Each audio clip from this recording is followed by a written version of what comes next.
सरस्वती व्यासं ततो जयमुदीरये। मूकं करोति वाचालं पंगुलंघयते यत्कृपातमहं वन्दे परमानन्दमाधवो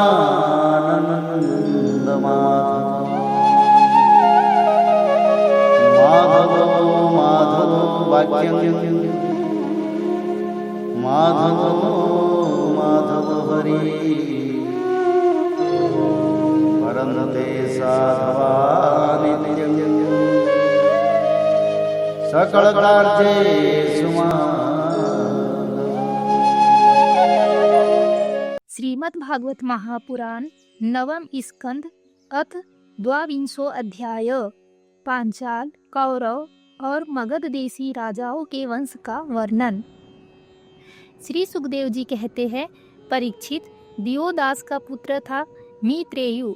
मित्रेयु के 4 पुत्र हुए, च्यवन, सुदास, सहदेव और सोमक। सोमक के 100 पुत्र थे। उनमें सबसे बड़ा जंतु और सबसे छोटा प्रसत था। प्रसत के पुत्र द्रुपद थे। द्रुपद के द्रौपदी नाम की पुत्री और धृष्टद्युम्न आदि पुत्र हुए। धृष्टद्युम्न का पुत्र था धृष्टकेतु। भम्यार 100 के वंश में उत्पन्न हुए ये नरपति पांचाल कहलाए। अजमीर का दूसरा पुत्र था रीछ। उनके पुत्र हुए सवर्ण। सवर्ण का विवाह सूर्य की कन्या तप्ती से हुआ। उन्हीं के गर्भ से कुरुक्षेत्र के स्वामी कुरु का जन्म हुआ। कुरु के 4 पुत्र हुए, परीक्षित, सुधन्वा, जहु और निषाधसव। सुधन्वा से सुहोत्र, सुहोत्र से च्यवन, च्यवन से कृति, कृति से उपरीचर वसु और उपरीचर वसु से बृहद्रथ आदि पुत्र उत्पन्न हुए।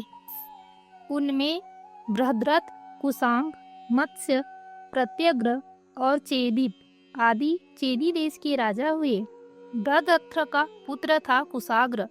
कुशाग्र का ऋषभ, ऋषभ का सत्यहित, सत्यहित का पुष्पवान और पुष्पवान के जहु नामक पुत्र हुआ। बृहद्रथ की दूसरी पत्नी के गर्भ से एक शरीर के 2 टुकड़े उत्पन्न हुए। उन्हें माता ने बाहर फिकवा दिया। तब जरा नाम की राक्षसी ने जियो जियो इस प्रकार कहकर खेल खेल में उन दोनों टुकड़ों को जोड़ दिया। उसी जोड़े हुए बालक का नाम हुआ जरासंध। जरासंध का सहदेव, सहदेव का सोमापी और सोमापी का पुत्र हुआ श्रुतसर्वा।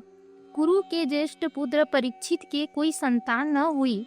जहु का पुत्र था सूरत, सूरत का विदुरथ, विदुरथ का सार्वभौम, सार्वभौम का जयसेन, जयसेन का राधिक और राधिक का पुत्र हुआ अयुत, अयुत का क्रोधन, क्रोधन का देवातिथि, देवातिथि का ऋष्य, ऋष्य का दिलीप और दिलीप का पुत्र प्रतीप हुआ। प्रतीप के 3 पुत्र थे, देवापी, संतनु और बाहिक।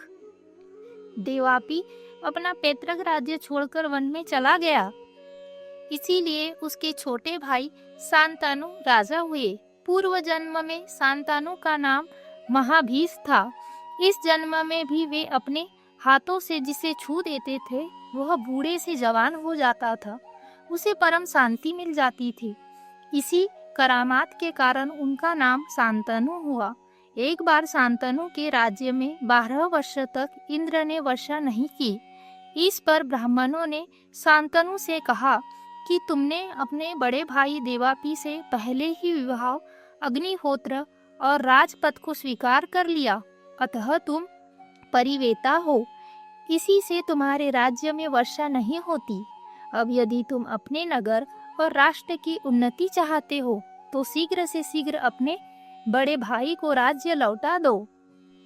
जब ब्राह्मणों ने शांतनु से इस प्रकार कहा तब उन्होंने वन में जाकर अपने बड़े भाई देवापी से राज्य स्वीकार करने का अनुरोध किया, परंतु शांतनु के मंत्री अस्मरात ने पहले से ही उनके पास कुछ ऐसे ब्राह्मण भेज दिए थे जो वेद को दूषित करने वाले वचनों से देवापी को वेद मार्ग से विचलित कर चुके थे।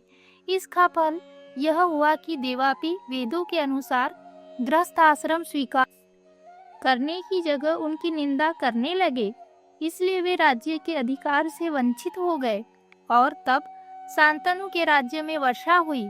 देवापी इस समय भी योग साधना कर रहे हैं और योगियों के प्रसिद्ध निवास स्थान कलाप ग्राम में रहते हैं। जब कलयुग में चंद्रवंश का नाश हो जाएगा तब सतयुग के प्रारंभ में वे फिर उसकी स्थापना करेंगे।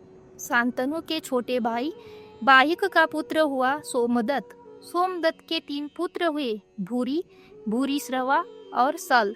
शांतनु के द्वारा गंगा जी के गर्भ से नैष्टिक ब्रह्मचारी भीष्म का जन्म हुआ। वे समस्त धर्मोज्ञ के सिरमौर, भगवान के परम प्रेमी भक्त और परम ज्ञानी थे। वे संसार के समस्त वीरों के अग्रगण्य नेता थे। औरों की तो बात ही क्या है, उन्होंने अपने गुरु भगवान परशुराम को भी युद्ध में संतुष्ट कर दिया था। शांतनु के द्वारा दासराज की कन्या के गर्भ से 2 पुत्र हुए, चित्रांगद और विचित्रवीर्य। चित्रांगद को चित्रांगद नामक गंधर्व ने मार डाला। इसी दासराज की कन्या सत्यवती से पाराशर जी के द्वारा मेरे पिता भगवान के कला अवतार स्वयं भगवान श्री कृष्ण द्वैपायन व्यास जी अवतीर्ण हुए थे। उन्होंने वेदों की रक्षा की। परीक्षित, मैंने उन्हीं से इस श्रीमद् भागवत महापुराण का अध्ययन किया था। यह पुराण परम गोपनीय, अत्यंत रहस्यमय है। इसी से मेरे पिता भगवान व्यास जी ने अपने पैल आदि शिष्यों को इसका अध्ययन नहीं कराया, मुझे ही इसके योग्य अधिकारी समझा।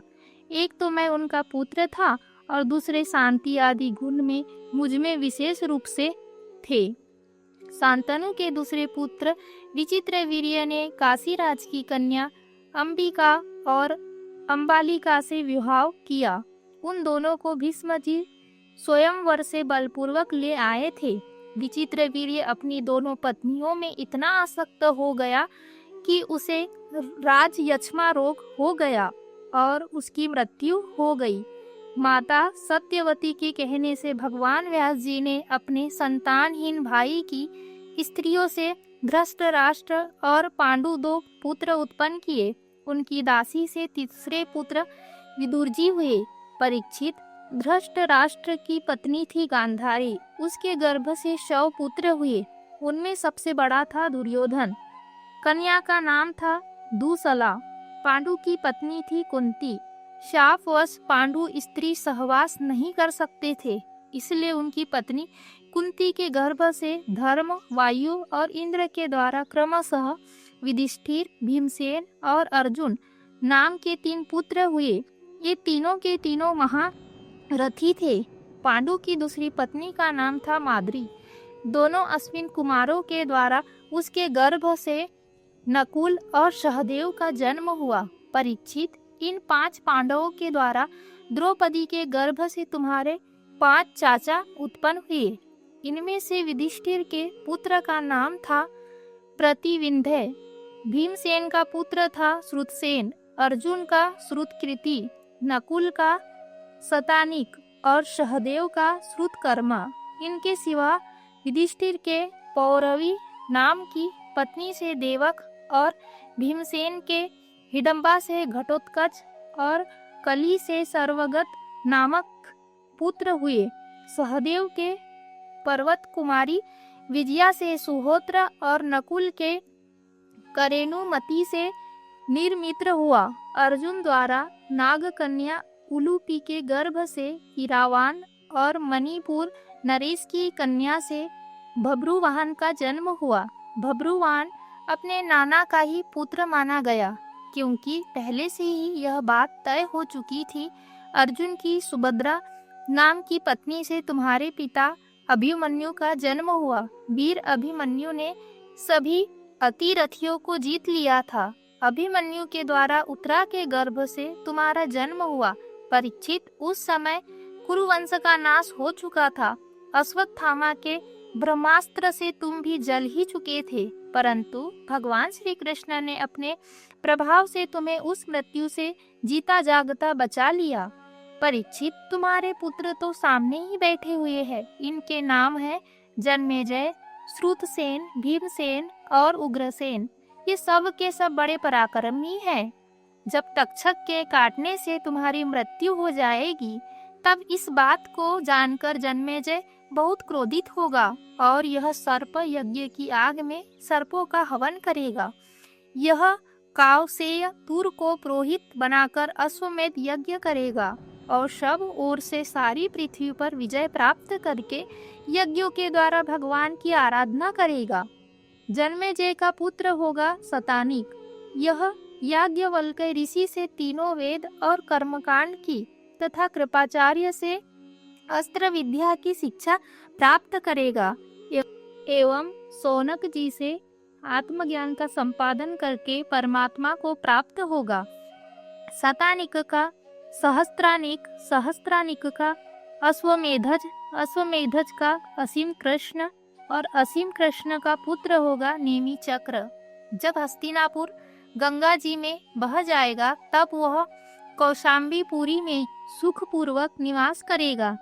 नेमि चक्र का पुत्र होगा चित्ररथ, चित्ररथ का कविरथ, कविरथ का वृष्टिमान, वृष्टिमान का राजा सुसेन, सुसेन का सुनीत, सुनीत का नृचक्षु, नृचक्षु का सुखीनल, सुखीनल का परिपल्व, परिपल्व का सुनय, सुनय का मेधावी, मेधावी का नृपंजय, नृपंजय का दूर्व और दूर्व का पुत्र तिमी होगा। तिमी से बृहद्रथ, बृहद्रथ से सुदास, सुदास से शतानिक, शतानिक से दुधर्मन, दुधर्मन से वहीनर, वहीनर से दंडपानी, दंडपानी से नीमी और नीमी से राजा क्षेमक का जन्म होगा।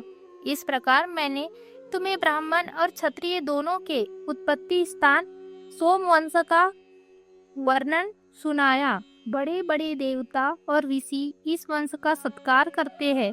यह वंश कलयुग में राजा क्षेमक के साथ ही समाप्त हो जाएगा। अब मैं भविष्य में होने वाले मगध देश के राजाओं का वर्णन सुनाता हूँ। जरासंध के पुत्र सहदेव से माजरीर, माजरीर से श्रुतश्रवा, श्रुतश्रवा से अयुतायु और अयुतायु से निर्मित्र नामक पुत्र होगा। निर्मित्र के सुनछत्र, सुनछत्र के बृहत्सेन, बृहत्सेन के कर्मजीत, कर्मजीत के श्रतंजय, श्रतंजय के विप्र और विप्र के पुत्र का नाम होगा सूची, सूची से क्षेम, क्षेम से सुव्रत, सुव्रत से धर्मसूत्र, धर्मसूत्र से सम, सम से धुमतसेन, धुमतसेन से सुमति और सुमति से सुबल का जन्म होगा। सुबल का सुनीत, सुनीत का सत्यजीत, सत्यजीत का विश्वजीत और विश्वजीत का पुत्र रिपुंजय होगा। ये सब बृहद्रथ वंश के राजा होंगे। इनका शासनकाल 1000 वर्ष के भीतर ही होगा। इति श्रीमद्भागवते महापुराणे पारमहंस्यां संहितायां नवम स्कंदे 22 अध्याय।